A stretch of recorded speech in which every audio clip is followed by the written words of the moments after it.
My name is Blythe Corbett. I'm 48. Today is April 24th, 2008. This is Sacramento. And my relationship to Adam is I'm his doctor. Okay. My name is Adam Beals. I'm 23. It's April 24th, 2008, Sacramento. And I'm the patient, I guess I would say. So. Great. So, Adam, I want to find out a little bit more about some aspects of your life that I don't know. So, let's start out with something like, what was the happiest moment that you can remember in your life? When I got to go overseas with some friends. That was 7 years ago. So that was in high school. Nice. We got to go to Greece. Wow. It was just real nice it was my high school teacher and her daughter and son and some other people from the school.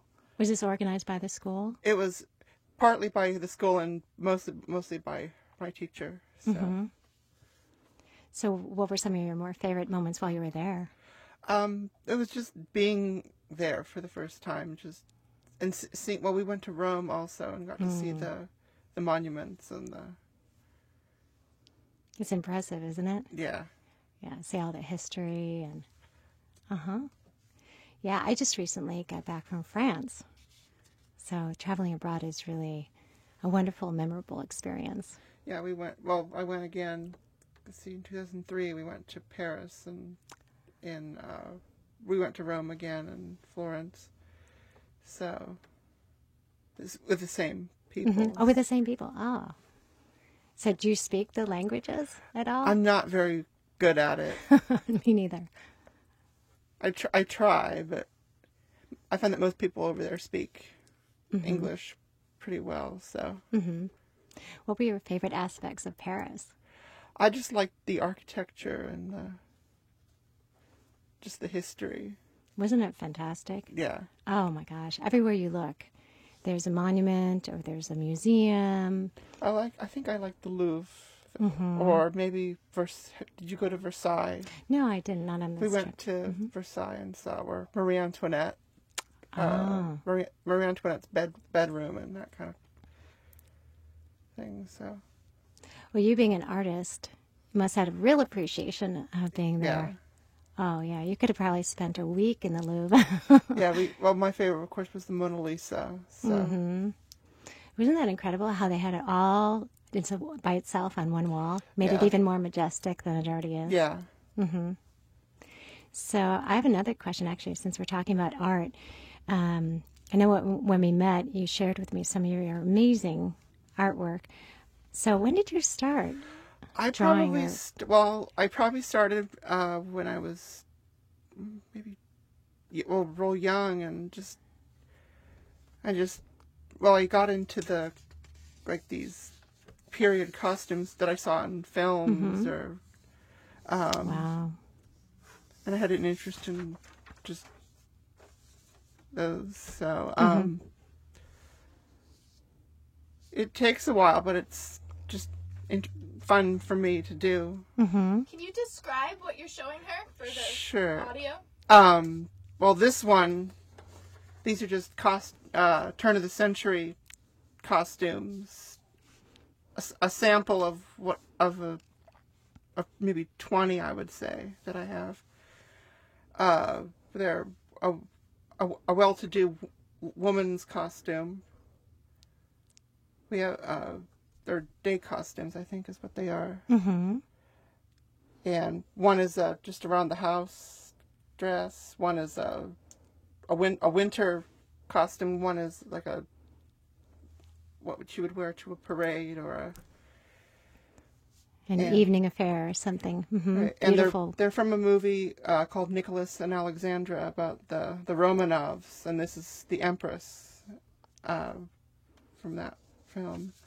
Then I did like a side view of a ship, the Lusitania, which I was reading a book on. I actually took it from a side drawing, so I was able to get the number of windows. You know, shortly after you came to the Mine Institute and we had our evaluation, you sent me a whole series on the Titanic. Right. And I have to tell you, when I saw that, it was very powerful. Not only are you a very good artist, and obviously you're very detail-oriented in your work, which we can talk about that in a minute, but it was very powerful, especially the image, the initial image that when the Titanic was going down. It was very, I had quite a reaction to it. Yeah, they were somewhat taken from paintings in one of my favorite books. So, What one is that? that one is Titanic: An Illustrated History, and the authors are real. They're like historians, big time. They did research for the film, for the movies and stuff. Oh, did they? So, Do you think, some people say that individuals that have autism spectrum disorders, that many have a really special gift with art. Would you agree with that from your perspective? Or it's just that I haven't gotten to see as much. Because of where I live, there's not much of a... It's not something people really talk about. Or, I see. I mean, it's not that they don't, but it's not as well known there versus a larger city. Sure. Well, you have quite a talent. And when are you graduating again? In May 16th. Wow. That's just right around the corner. Yeah. And you're getting your degree in art. Wow. That's exciting. Well, early congratulations, because I know you'll be successful. So, actually, when I was young, I developed a art form. It's not this kind of art, but it's different. Do you want me to tell you about that? Yeah. So, not many people know about this as far as in my life professionally, but I'm actually a poet. And I started writing when I was about 8. And I found it a great way to express myself in ways that sort of everyday life doesn't allow. And in fact, it's been probably one of the few constants in my life that it's sort of carried me through different professions and you name it. So it's something that kind of calms me down, and I kind of go to a special place, And when I write my poetry, it's nothing I really think about. It just sort of comes out. People say, how do you do that? I don't know. It just sort of comes out. Is your art kind of the same way? Yeah. I just find it relaxing. Like, I'll sit there late at night and with nothing to do, and I'll just start drawing. Or like the one with the 1920s, I just did that spur of the moment. Wow. So do you remember when you were really young, a child, did you draw? Or was this... I remember drawing younger. And I remember I think it was in preschool, one of my teachers said that when the color out of the lines, she found that odd. And it's like, and I always think back, what was wrong with that? What do you mean you colored outside the lines? You get outside the dark line, And then I think back that, why would she think that was odd? Just... So you broke the boundaries. Yeah. Maybe today we'd call it thinking out of the box. I don't know. Yeah. It's maybe because you were creative and decided to explore other possibilities, right? I guess you just didn't realize that. So, so what about friends? What's your earliest memory of like somebody that was close to you outside of your family? I remember when I lived in Richmond, I had a friend up the street, and then we had another friend that would always come over, and when I moved, it was kind of disappointing. So, of course, I was 6 when we left, so that was a long time ago. Well, I've been up here for almost 17 years, where I lived for 17 years, so. Yeah, it's a long time. So, do you have many friends today? I have, well, the son of my high school teacher, though we don't get to see each other because we lead totally different.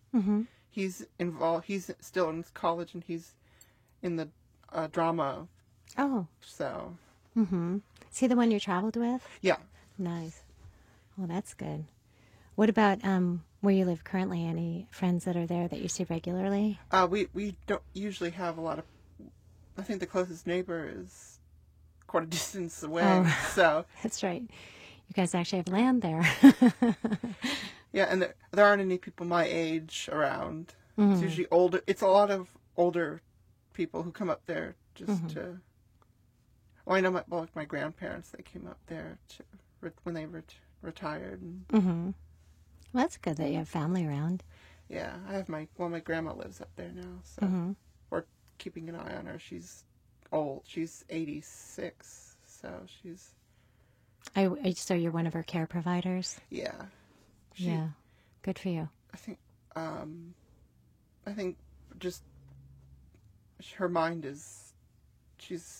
Her family has a history of. I want to say Alzheimer's? and I know her sister had it, and so.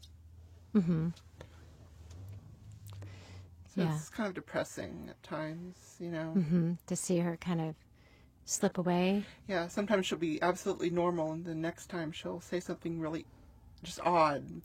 Yeah. But there's nothing we can do about it. That's the... Sure.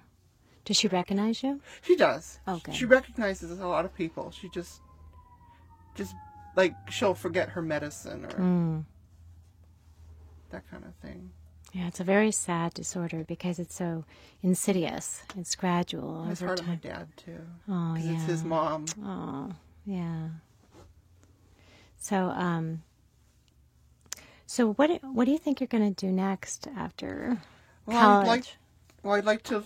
Well, the school that I went to was just a 2-year place. Okay, So I'm AA. looking into other schools, ones that I could afford, because they're very expensive. Yeah. And I was looking at East Coast places. I was really looking forward to one maybe in Georgia or maybe New York City or something. But those are, like I said, a little bit out of my price range. So I thought it was interesting what we were talking about just a few minutes ago that I asked you. I know that there are special programs, just for individuals with autism or Asperger, and there are also scholarships that you might be able to apply for. But do you want to tell me again, you said that it makes you feel a little uncomfortable? I feel like I'm using it, from my perspective, I feel like I would use it too much as a crutch, I think. I had kind of that problem in my other college where I would feel like I was just using it to move ahead, and maybe that was just my perspective. Well, it's a valid perspective. Do you think it's have you gotten to this place in life where you want to be recognized just for who you are as a person, regardless of a diagnosis? Yeah, I don't want to remember it as the one who has it. I just want to... I mean, if I want to tell people about it, that's fine, but otherwise I want to keep it in the... It's personal. It's you want to divulge the information. Yeah. So, do you think in some ways, though, your diagnosis helped you in any way? I mean, your perspective on life? It made me think about how I was before. Because my parents would say I did things that... And then I would think that it was probably because of this. And what was causing it? It wasn't just something odd that I was doing. Right. Well, I think you're incredibly insightful, and it's one of the things that after I met you, I guess we met about 1.5 years ago, is that, I don't know if you realize this, but it actually, your perspective helped me, as a neuropsychologist and as a scientist, that I realized an extraordinary amount of insight and information, to teach me. I mostly work with children, as I told you, but it was so valuable for me to talk to you and to see your work and to realize that you were very content in your life. You weren't, at least at the time, you didn't seem stressed with seeking relationships or whatever. You had a very solid family support, and you have an incredible skill that you've discovered or perhaps always had, and so you were pursuing it, and that was very helpful for me. To be able to remember. I think it's really gives a lot of promise, to others that are really struggling with that diagnosis and trying to find their place in the world. You know what I mean? Yeah. So has it gotten better or easier? I'm not quite sure how to put that. As you've gotten older? Sometimes I find it difficult when I think about it. Uh-huh. It's like, sometimes I think, why was I chosen to have this? Or, Mm-hmm. Well, just, I don't know, it's difficult to explain sometimes. what would you like, if there was a certain, I guess, aspects that you would like to change?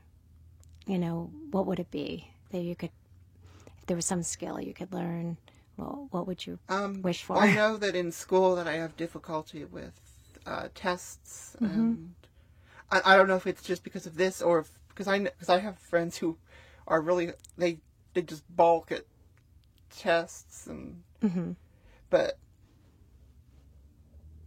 I wondered if it was bad or just difficult, or like if I look at like I'm filling out like the form, I saw that one question and I just totally kind of glossed over.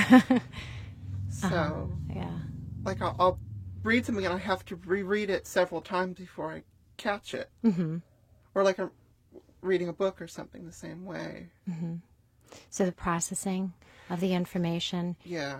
Yeah, I've heard that before. That I have another friend of mine who has been diagnosed with autism, but extremely intelligent, has a PhD. You really like her.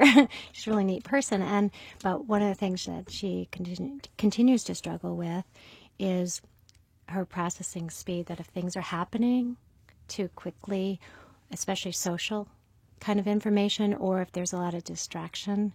I find that too. Do you? I don't like constant change. I tend to like to stay in one place. Well,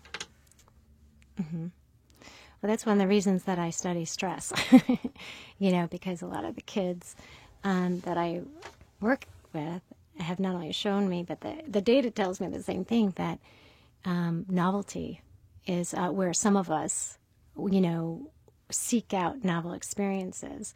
Others, it makes us very, very stressed. So, yeah, that's been something that I've definitely learned. When you talk about your diagnosis, Adam, what are you talking about? What is the diagnosis?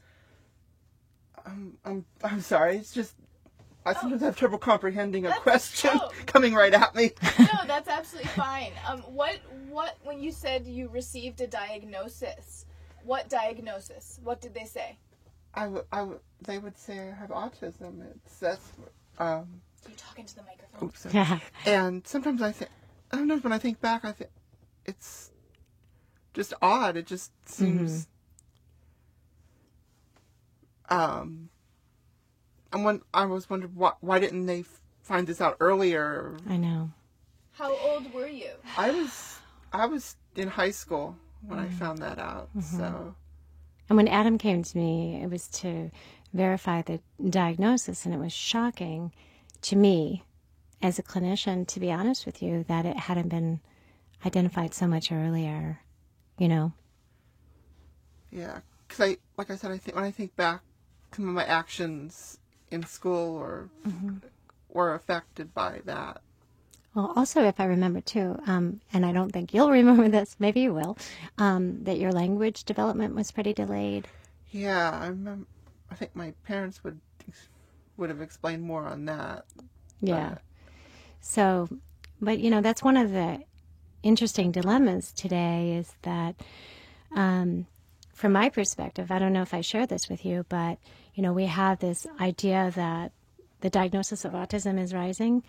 But yet it's been interesting that there are others like you, Adam, that are being identified as having autism at your age and even older, because it wasn't really thought about in, previous years, or maybe people weren't tuned in enough to what we're now calling autism or autism spectrum disorders. So a fair amount of what we do also is identify adults or older adolescents that also have autism that were never identified when they were kids. So, Are you curious how I got into the field? Yeah, that's what I was. One of the questions I wanted to ask. Oh, so. good. So I didn't always do this.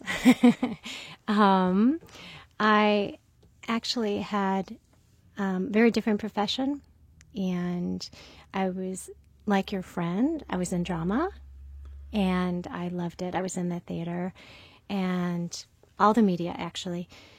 But I felt compelled to do something in addition with my life, and I decided to go back to school to do what I always wanted to do, which was help others in some way. I wasn't quite sure how, and it kind of came together through a series of life experiences. I decided I wanted to be a psychologist. So I went back to school in my early 30s and went to college. And in my first year of college, I had a research practicum with a young boy who had autism. And we were using a technique called video modeling, which is sort of using video and computers and sort of drama, too, to teach a variety of skills. And I was so impressed with him, and I wanted so much to understand him more and understand why it was such a struggle for him to be able to interact with me, and yet he wanted to. And I think that's one of the biggest misconceptions of autism. It's not that many of our kids, they don't want to interact with us. Some maybe don't, but some do, but they don't know how, or it's, stressful or whatever.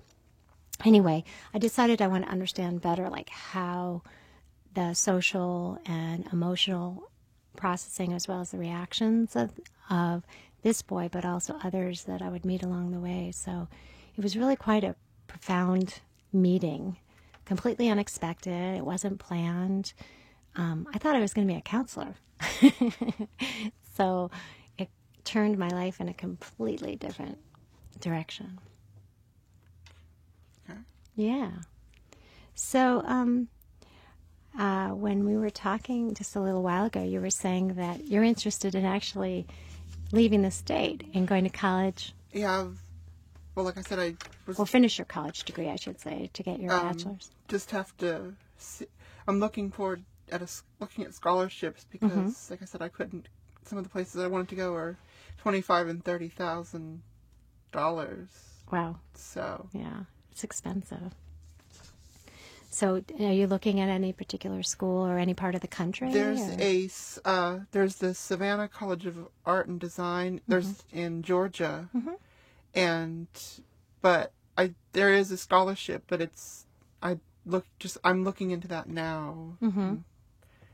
So that's one that's really interesting me because I've always wanted to go there maybe just as a tourist, but to go there as a college student would be really interesting. Very special, yeah. Savannah, yeah, that would be nice. I could see you living there. Yeah.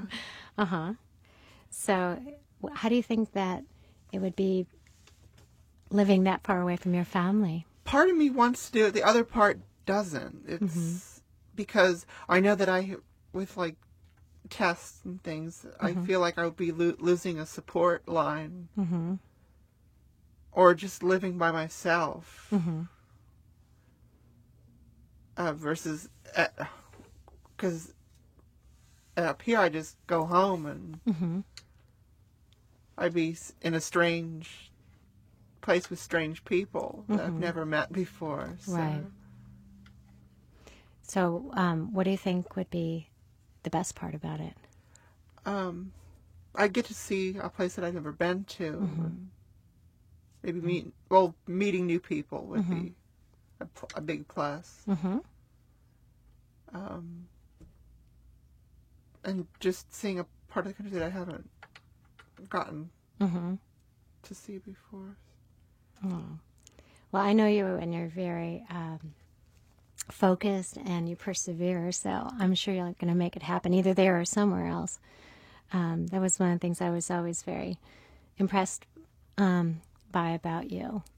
So I believe in you, if I never told you that before. So where do you see yourself, like, 10 years from now?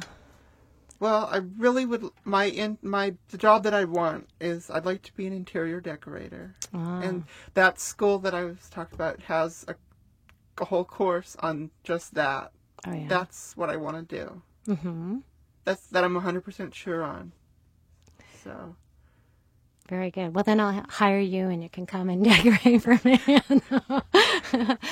That's cool. Uh-huh.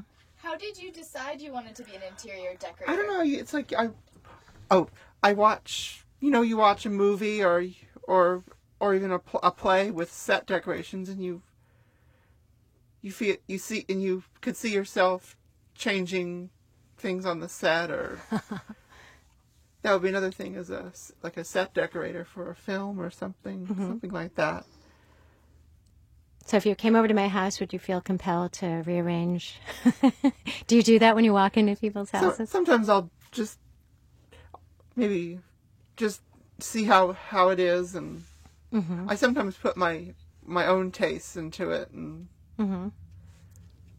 so that kind of thing. Do you have sort of an inclination to certain types of styles? Or? I'm more of a period. I like period things. I would have thought that from your work. I always thought if I ever made enough money, I would want to have a house with antique furniture versus modern furniture. I have a friend of mine, a former professor, who has whole houses. I think you'd love it. It's more late 1930s, 1940s, and it's quite extraordinary to walk in. You feel like you're entering a different era. Yeah. He collects televisions and all kinds of different early electronics, and it's quite remarkable. Yeah, my parents have some old cookware and utensils, and there's like an old a washboard that I think belonged to our great grandparents. So you can picture them scrubbing the laundry on the back porch. How neat. So what era, what period of time, if you could choose, would you I like? would say maybe like early 20th century, maybe the 30s. I was curious because of that's kind of here, right? Yeah. The 30s. And your artwork. Or like I said, or even possibly maybe a day in the old Rome, or. Oh yeah. What would that house look like? Well, from my research, they're furnished very minimally. They didn't have a lot of furniture in their houses. I know in their bedrooms, I think they had a bed and a table, maybe. Well, what materials primarily? Probably did they use? Lots of wood or stone, and maybe fabric. But they just very.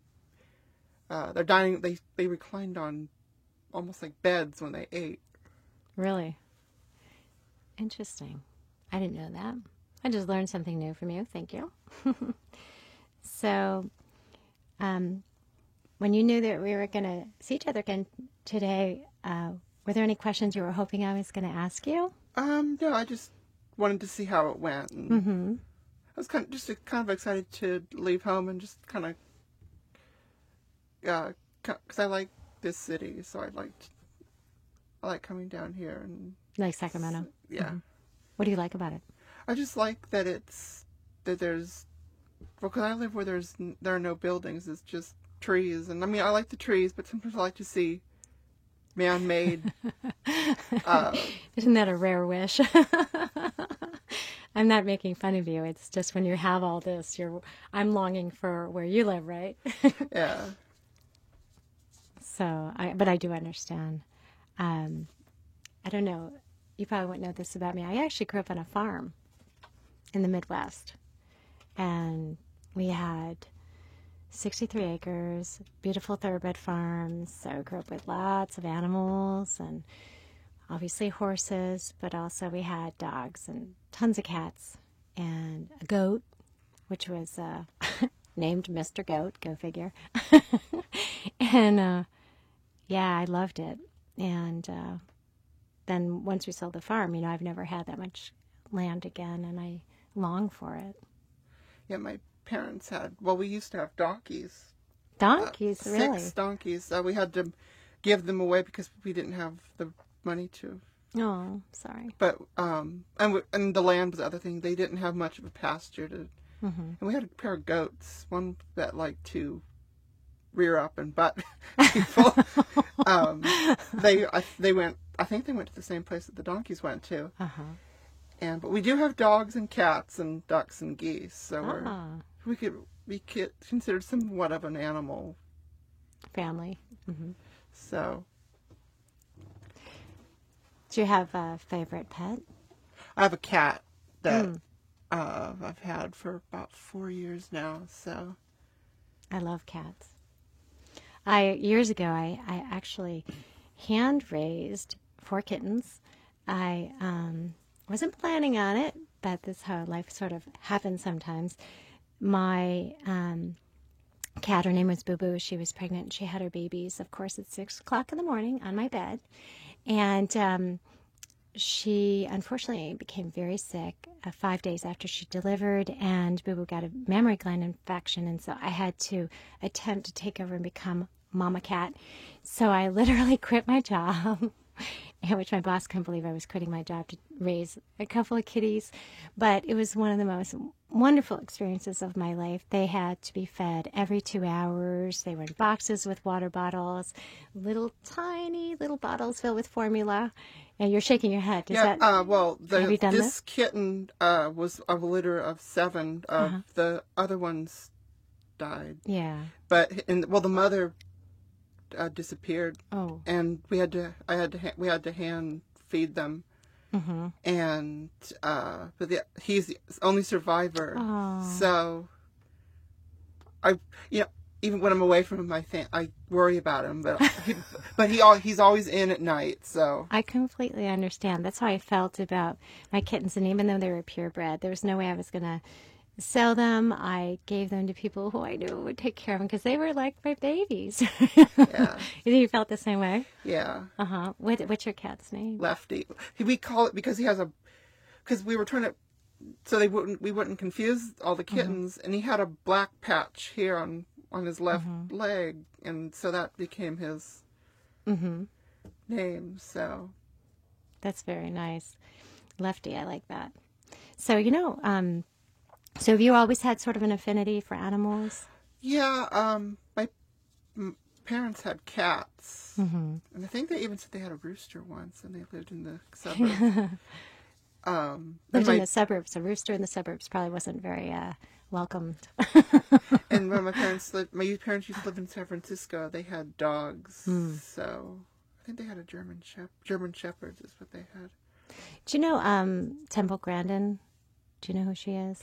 No. So she's an individual who has autism, and she's done a lot for animals. And many people that I've met, both personally and professionally, who happen to have autism have often said how much they really like animals and have an affinity, and some preferring to be with animals more than others.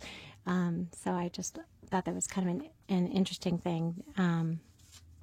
So did you you had animals from the time you were quite young on the land? I remember we had all the donkeys, I remember, and I always remember being afraid of them, like they would kick or bite. I always remembered that. Well, it sounds like you had good reason to be. Well, I know one of them liked to buck. She was a wild donkey, and so she was always she was odd. Sometimes she would just start kicking and then just spontaneously. Or the goat. And I remember we had geese that liked to peck, and to this day I'm still deathly afraid of geese. Are you? And my parents, we have 4 of them, and they don't bite, but they hiss. Oh. And they're those big. Oh no! Oh, those big ones. Oh, okay. So they're like watch geese. Yeah, guard your house. house. You'll hear them squawking and. Oh, great. So that's that sounds kind of fun to me, actually. I just still only have 1 cat, but I've been having lots of animals. And we have 3 dogs. And it's funny because my sister that you met has 4. She normally had 2 Chihuahuas and a poodle, and then they adopted this dog that was being abused, and now it's this huge dog. It's towering over these little tiny Oh, really? dogs. But she says, he's a pain, but I love him. It's like you just can't get rid of him. Cute. So I know that we don't have much more time. I'm just so grateful that you came down all this way to spend a little bit of time with me. And just, is there, if you can think of anything that you haven't asked me, or if there's anything else that, you just really want to teach me, Adam, and other people who are, working with and having special relationships with people with autism, is there anything that you want to tell me? Let's see. I just find it, sometimes it's a struggle. It's sometimes, like I said, it makes you think about how the way you are, but other times it's just difficult to live with sometimes.